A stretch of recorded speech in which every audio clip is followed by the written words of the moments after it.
Indra.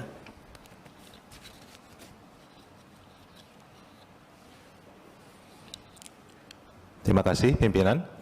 Assalamualaikum warahmatullahi wabarakatuh. Salam sejahtera untuk kita semua. Shalom, Om Swastiastu, Namo Buddhaya, salam kebajikan. Yang terhormat pimpinan sidang, pimpinan Komisi 10, para anggota Komisi 10 yang saya hormati, para narasumber yang berbahagia dan peserta RDPU Panja Kurikulum hari ini yang saya muliakan. Senang sekali pagi hari ini, di hari yang cerah ini, kita bisa berkumpul untuk membahas pendidikan Indonesia. Saya sengaja mengambil judul yang mungkin agak heboh, karena mungkin memang banyak yang tahu kalau gelar saya ini Prof, dari provokator. Tugasnya memang memprovokasi dunia pendidikan untuk menjadi lebih baik. Saya mengatakan gonta-ganti kurikulum itu nggak ada yang salah, tapi cuman pertanda kalau tidak waras saja kan gitu. Kenapa? Lanjut slide-nya. Yang menyampaikan ini bukan Indra Karismiaji tapi Albert Einstein.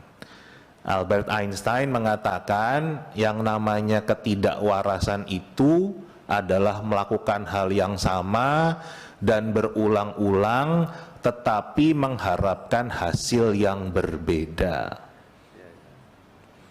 Nah, nanti kita lihat kita ini bangsa yang waras atau tidak, kan? Lanjut. Nah, tahun 2018 yang lalu ada sebuah jurnal di Inggris yang namanya dibuat oleh lembaga namanya Center for Education Economics. Mereka membuat kajian tentang kondisi pendidikan Indonesia yang sudah puluhan tahun tidak berkembang, ya, stagnan, karena problemnya adalah komplasensi. Artinya masyarakat Indonesia itu menganggap urusan pendidikan itu baik-baik saja. Banyak kok anak Indonesia yang juara olimpiade di sini, di situ, nilainya bagus-bagus kan gitu. Jadi merasa kita nggak punya problem dengan dunia pendidikan. Nah, itulah kenapa orang seperti saya muncul sebagai provokator. Karena tugas yang bangunin orang lagi tidur lelap, padahal rumahnya kebakaran kan gitu. Itu kurang lebih tugas saya. Jadi mohon maaf kalau para anggota Komisi 10 yang terhormat sering saya ganggu, saya kirim rilis, saya kirim informasi, kesannya saya mengkritik Mendikbud terus kan gitu. Tapi tujuannya saya punya tugas untuk membangunkan orang-orang yang tidur karena rumahnya kebakaran. Kurang lebih itu yang saya lakukan. Sebelum ke sini masih balik dulu. Nah, yang kedua, dalam jurnal ini juga jelas disampaikan program-program pemerintah bidang pendidikan itu programnya itu saja. Mereka mengatakan BAUWMM, business as usual with more money. Jadi sebetulnya programnya sama, gonta-ganti namanya, uangnya ditambah terus. Sekali lagi yang ngomong bukan Indra Karismiaji tapi jurnal internasional kan begitu. Lanjut. Nah, ini kita bisa lihat apakah memang program pendidikan di negara kita ini penuh dengan inovasi atau ilusi inovasi. Contoh, sekarang yang namanya sekolah penggerak itu dianggap adalah sebuah inovasi yang luar biasa. Tapi sebelumnya ada sekolah rujukan. Sebelumnya ada rintisan sekolah bertaraf internasional. Sebelumnya ada sekolah inti yang intinya cuman mengambil sebagian kecil dari sekolah yang sudah baik, dikasih uang banyak-banyak kan begitu. Sekarang ada guru penggerak, sebelumnya ada guru inti, ada guru pembelajar, ya kan? Sekarang ada asesmen nasional. Dulu ada ujian nasional, zaman saya Eptanas, zaman ibu saya ujian negara. Tapi bisa kita bandingkan asesmen nasional, anggarannya itu 500 miliar, ujian nasional anggarannya 200 miliar kan. Jadi kan benar, business as usual with more money. Saya pernah bicara langsung dengan Kepala BSKAP Kemendikbud, saya mengatakan, kok anak kita tuh diukur terus kan begitu. Apakah memang nanti hasil asesmen nasional akan berbeda dengan PISA? Nah sekarang sudah muncul kan hasil asesmen nasional hanya mengkonfirmasi PISA. Jadi buat apa kita mengeluarkan uang rakyat 500 miliar untuk sebuah hasil yang kita sudah tahu hasilnya seperti apa. Nah sekarang khusus bicara kurikulum, kita muncul lagi sekarang kurma. Luarnya manis, dalamnya biji kan gitu. Sebelumnya ada revisi K13, ada K13, ada kurikulum 2006 kan. Ini terus aja kita melakukan hal yang sama, berulang-ulang, gonta-ganti kurikulum terus, tapi sekarang kita lihat hasilnya. Lanjut. Nah, kita bicara PISA sekarang. Saya bandingkan yang bawah itu adalah pergantian kurikulum kita. Ada nggak dampak signifikan dari pergantian kurikulum? Kita rata-rata itu yang di bawah, ya kan? Yang di atas itu rata-rata dunia. Kalau kita mau lihat trennya, setiap kali ganti kurikulum, ada kenaikan sedikit, habis itu turun lagi, naik sedikit, turun lagi kan begitu. Tapi nggak pernah yang betul-betul naik kan gitu.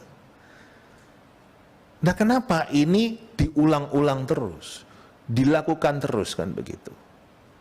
Lanjut, yang lebih menarik lagi, akhir Desember yang lalu, saya diundang Bappenas untuk bicara evaluasi RPJPN, RPJMN. Bappenas sudah punya prognosis kalau target RPJMN, RPJPN bidang pendidikan tidak akan tercapai.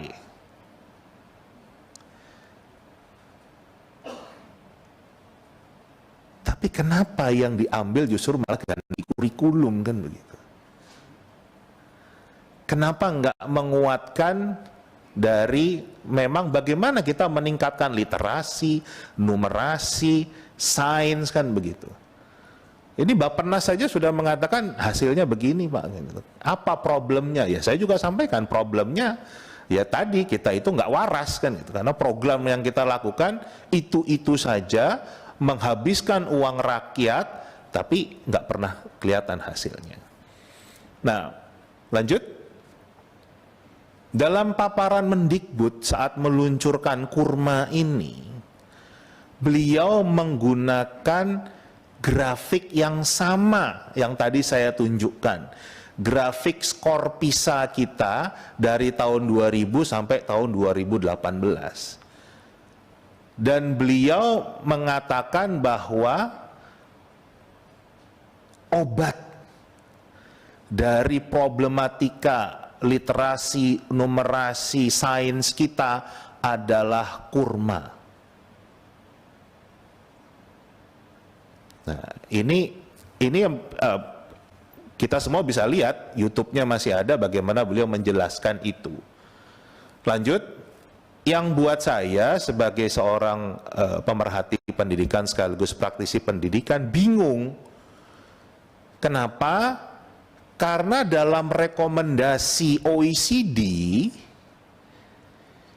nggak ada satupun yang menyebutkan oh untuk membenahi literasi, numerasi, sainsnya anak Indonesia perlu ganti kurikulum. Nggak ada satupun. Nggak ada yang menyebutkan perlu ganti asesmen dari ujian nasional ke asesmen nasional. Tidak ada rekomendasi itu. Bahkan kebetulan juga saya mohon izin sudah memberikan rekomendasi OECD itu ke Sekretariat Komisi 10 untuk bahan referensi. Jadi bisa diperhatikan betul apa rekomendasi mereka. Ya. Dikatakan, ini kan tahun 2018 ya terakhir, dikatakan kurikulum Indonesia baru. Ini tahun 2018 nih. Masih baru, pastikan kalau guru-guru itu punya pelatihan yang baik, memahami kurikulum yang baru. Masa 2022, PISA yang berikutnya kita udah ganti kurikulum lagi kan? Nah, ini menjawab pertanyaan dari Komisi 10, saya ditanya, bagaimana pandangan Anda terhadap konsep dan perencanaan penerapan kurikulum Merdeka ini, Kurma ini. Analoginya begini Bapak Ibu sekalian yang terhormat. Ibaratnya bangsa kita itu suka pusing, ya kan? Suka pusing gitu. Terus selalu minum Paramex. Tapi nggak sembuh-sembuh juga kan gitu. Terus akhirnya kita periksa ke rumah sakit OECD dengan tes namanya PISA, ya kan? Kemudian kata OECD, rumah sakit OECD hasil tes PISA-nya, oh kamu itu hipertensi. Jadi coba ganti pola makan, jangan yang suka asin-asin, jangan suka makan kambing misalnya. Terus obatnya amlodipin kan gitu. Nah, yang dilakukan oleh bangsa kita bukannya beli amlodipin, tapi malah beli Bodrex kan gitu.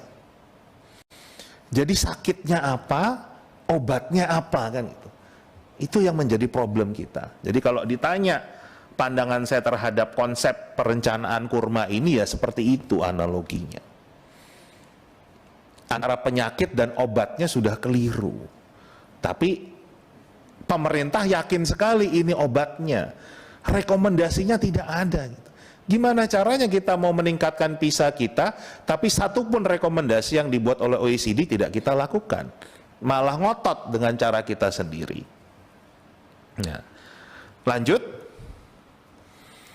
Rekomendasi OECD pada dasarnya adalah penguatan kapasitas guru-guru kita. Dan ini sebetulnya juga sudah dipahami oleh pemerintah.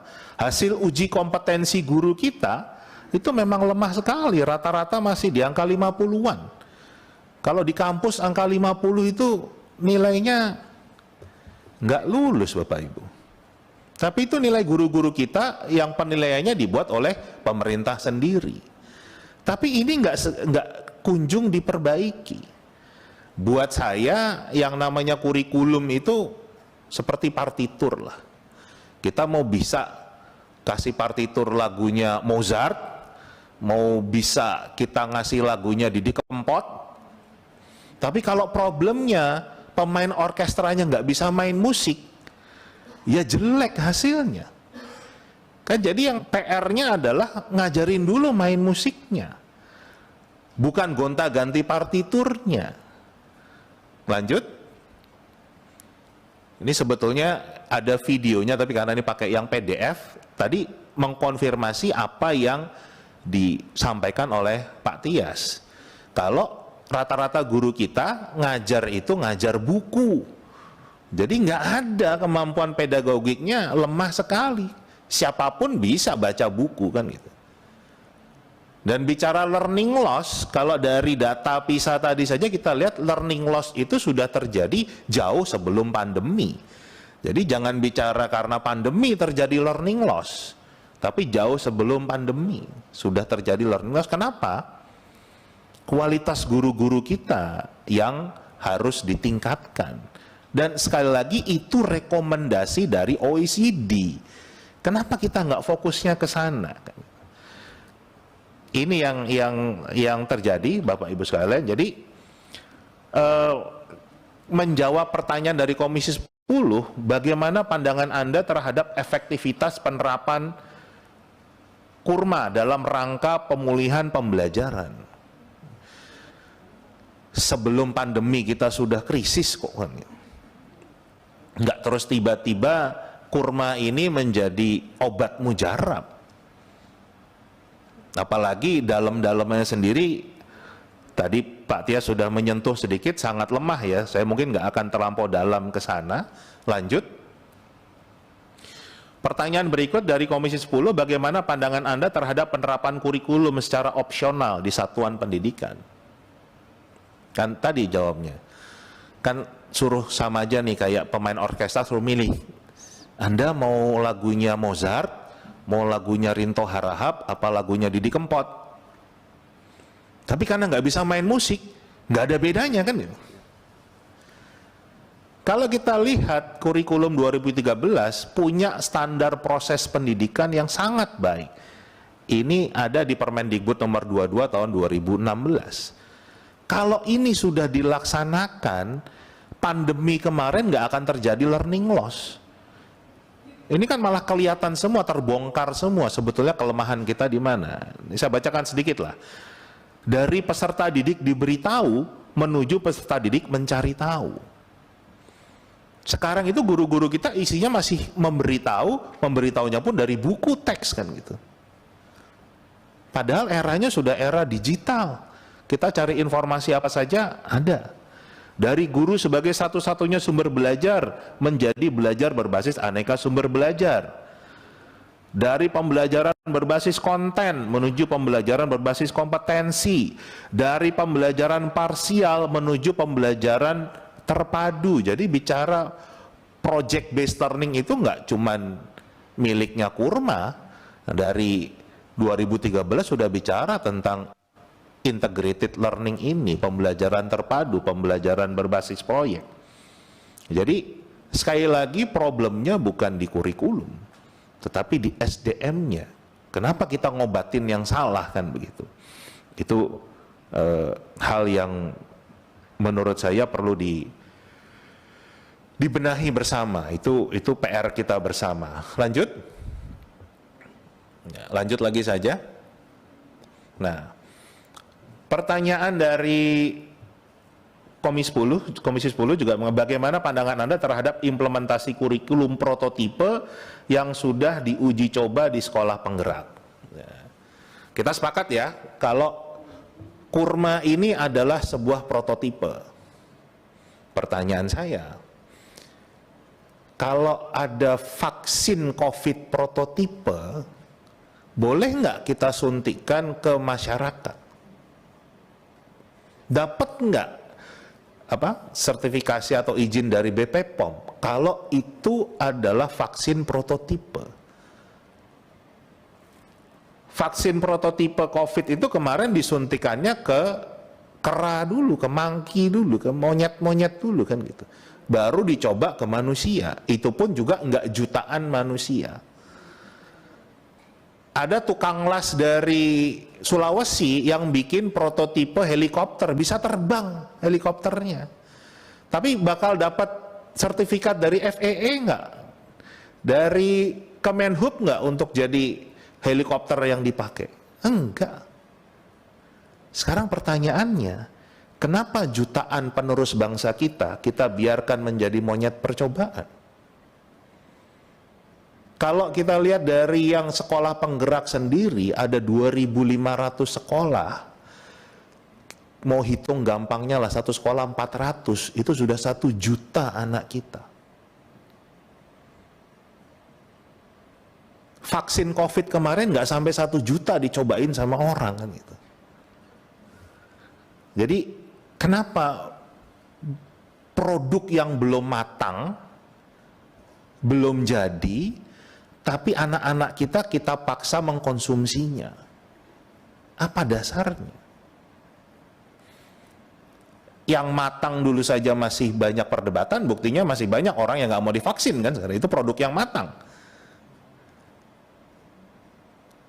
Ini jelas produk yang nggak matang, tapi dipaksa dikonsumsi oleh anak-anak kita dan dibiayai oleh uang rakyat. Kenapa? Nah, ini hal-hal mendasar yang menurut saya butuh pertimbangan yang sangat mendalam, terutama dari Bapak Ibu sekalian para anggota Dewan sebagai wakil kami, kan, untuk mengingatkan kan itu. Beberapa kali Prof. Johar juga mengatakan kan kalau kita membangun jembatan, salah bangunnya, memperbaikinya gampang. Tapi kalau jutaan anak kita didiknya salah, satu generasi yang akan hilang. Dan kita punya potensi ke arah sana. Karena kurma ini memang tidak disiapkan secara matang, bukan obat yang tepat, apalagi masih prototipe, tetapi sudah dipaksakan di jutaan anak kita. Karena sekarang sudah dalam tanda kutip mendorong semakin banyak sekolah di luar sekolah penggerak untuk menggunakan kurma ini. Padahal masih prototipe kan begitu. Lanjut. Pertanyaan berikut dari Komisi 10 adalah bagaimana pandangan Anda terhadap kebijakan pengembangan atau perubahan kurikulum dari K13 menjadi kurikulum darurat dan dilanjutkan menjadi kurikulum prototipe. Terus terang saya bingung Bapak Ibu sekalian. Jadi ibaratnya dari kemeja ukuran XL, ini kan K13 ya, katanya mau dikecilkan, ya kan, disederhanakan jadi ukuran M, tapi kok produk akhirnya jadi sweater kan begitu. Gimana caranya bisa muncul dari K13 disederhanakan tiba-tiba terus muncul kurikulum yang baru dan digunakan untuk obat sebagai pemulihan pembelajaran. Dan ini berarti pakar-pakar pembuat ini luar biasa sekali, karena kalau kita lihat ya, tanggal 31 Agustus 2020 itu adalah kurikulum darurat penyederhanaan K13 itu selesai dilakukan oleh Kemendikbud. Itu dokumen yang kiri, artikel yang kiri. Yang kanan 1 Februari 2021 itu sudah peluncuran sekolah penggerak dengan kurma ini kan gitu. Jadi luar biasa sekali, saya ingin berkenalan dengan para pakar pembuat kurma ini, gimana caranya bisa bikin kurikulum baru dalam waktu 6 bulan. Karena pengalaman Pak Tias, Prof. Hamid Hasan itu berapa tahun Pak? Tahun itu lebih 1,5 tahun. 1,5 tahun, itu dengan kondisi normal kan begitu. Nah, ditambah lagi sekarang, pakarnya siapa kita nggak pernah kenal.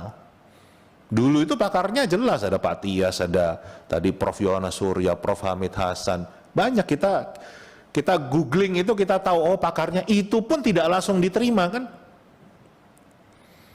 Dan itu perdebatannya juga panjang K13, artinya kita memang mau mencari yang terbaik. Tapi sekarang pakarnya siapa kita nggak tahu, pembuatnya siapa kita nggak tahu. Tiba-tiba muncul ini dan dikatakan, wah kalau ini itu adalah obat yang paling mujarab untuk meningkatkan literasi, numerasi sains kita. PISA kita langsung naik di atas rata-rata dunia, mungkin gitu. Kok jadi kayak jualan kan begitu. Nah ini hal-hal yang mendasar kita juga harus kritisi, karena kembali kita bicara generasi penerus kita. Jangan sampai lost generation hanya karena keinginan kelompok tertentu, ya kan?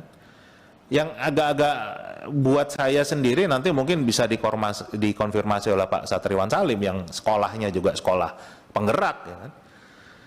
Kurma ini istilah-istilahnya kok mirip dengan istilah kurikulum operasional sebuah sekolah di Jakarta kan?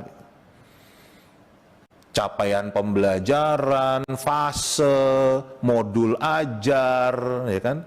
Tujuan pembelajaran kok mirip gitu loh. Mirip dengan sebuah sekolah di DKI Jakarta kan gitu. Yang kita takutkan jangan-jangan ini adalah kurikulum operasional milik sebuah sekolah, ya kan? Terus dibikin nasional. Padahal sekolahnya sekolah mahal nih kan begitu. Kan beda sama sekolah yang tiba-tiba ada kambing ikut belajar, yang atapnya bocor, beda. Ini yang tadi Pak Tias katakan nggak bisa terus kalau ini, apalagi kurikulum operasional sebuah sekolah kan. Karena tadi waktunya kok bisa cepet banget, ini luar biasa hebatnya, ini aset bangsa yang harus kita kenal ini, yang pembuat-pembuatnya ini bisa ngebut begini cepat. Saya sendiri ingin belajar dari mereka kan begitu. Kalau memang prosesnya seperti itu, tapi kalau ini ternyata adalah sebuah kurikulum operasional sebuah sekolah, ya pertanyaan lagi, kenapa sekolah itu? Kenapa nggak lab school? Kenapa nggak Muhammadiyah? Kenapa nggak sekolah NU? Kenapa nggak Kanisius? Kenapa nggak Penabur? Kenapa nggak sekolah Buddha? Kenapa harus sekolah itu yang dijadikan contoh? Itu kan pertanyaannya. Nah, ditambah lagi isi-isinya, lanjut ya. Buat saya sebagai praktisi pendidikan, isinya sangat tidak ilmiah. Contoh ini juga baru keluar, standar kompetensi lulusan untuk kurma. Tahun 2022 ini keluar, ya, standar kompetensi lulusannya itu mengatakan untuk PAUD, anak itu harus bisa baca, bisa berhitung. Padahal kalau kita mengacu ke kajian ilmiah, semua mengatakan kalau anak itu dipaksa membaca, berhitung di usia sebelum SD, itu malah kontraproduktif. Dan itu sebetulnya yang terjadi. Kenapa nilai PISA kita jelek? Karena dari TK udah dipaksa baca. Itu yang membuat anak kita tidak suka membaca, karena sudah dipaksa terus. Tapi ini malah dilakukan kan begitu.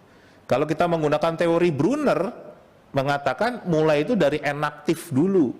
Enaktif itu jadi yang nyata. Belajar itu, kalau belajar berhitung pakai daun, ya kan? Jadi betul-betul daunnya itu dipakai buat berhitung. Ada berapa daunnya kan begitu. Kemudian setelah itu, ini kan disebut dengan konkret. Mulai agak abstrak. Mulai yang namanya ikon, pakai gambar daun. Itu mulai belajar berhitung.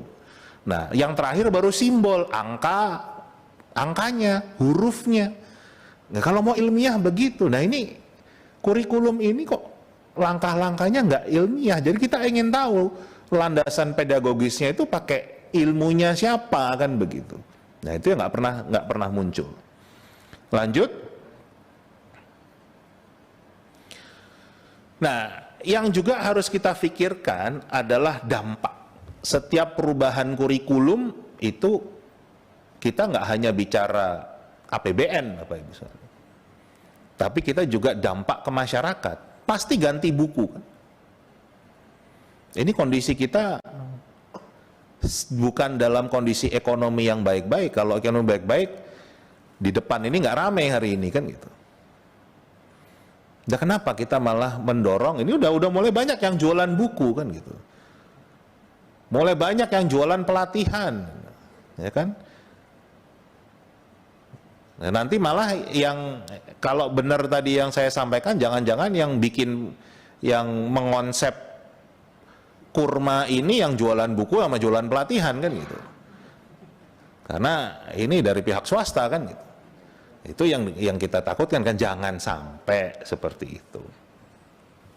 Nah, terakhir rekomendasi saya, satu, kita harus ingat setiap kebijakan bidang pendidikan harus bermuara pada mencerdaskan kehidupan bangsa.